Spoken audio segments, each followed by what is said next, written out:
The ugly start to October got even uglier. The stock market sell-off intensified for a second straight day, making an historically volatile period for the market even more so, as concerns over economic growth rattled investors.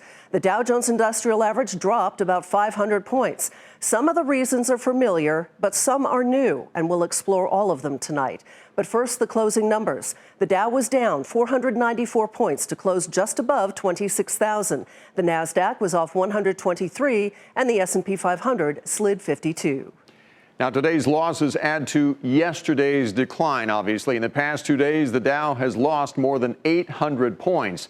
One analyst described this sell-off as a gut check for investors, and that may be the case. But according to Bespoke Investment Group, a bad start to October does not necessarily mean the month will end that way. A couple of examples. Look at the second line here. 1935, during the depths of the Great Depression, the market started the month lower, but as you can see, it finished higher. Same thing, the line below that, in 2009 during the Great Recession.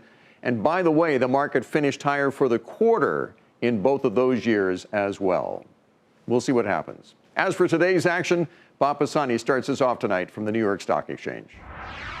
The Dow plunged nearly 600 points at its lowest point before ending well off of those levels. Still, with today's drop, all three major averages have now more than erased their September gains in the first 2 days of October.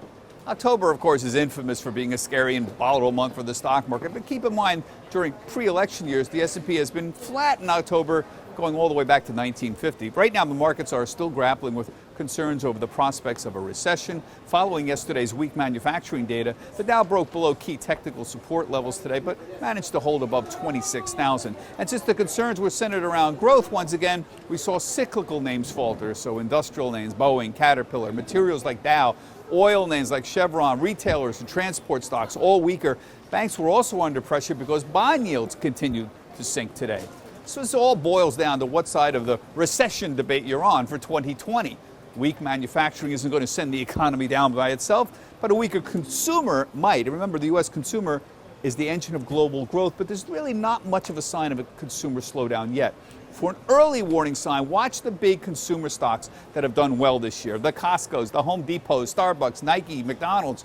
They're all still strong. There are a little bit of cracks starting to show. Starbucks, for example, has been weaker in the last month, but given how big it is in China, maybe that's understandable overall. Now, even defensive stocks like consumer staples were down today. Names like Coke and Procter & Gamble and Pepsi and General Mills and Kimberly-Clark, for example. For Nightly Business Report, I'm Bob Pisani at the New York Stock Exchange.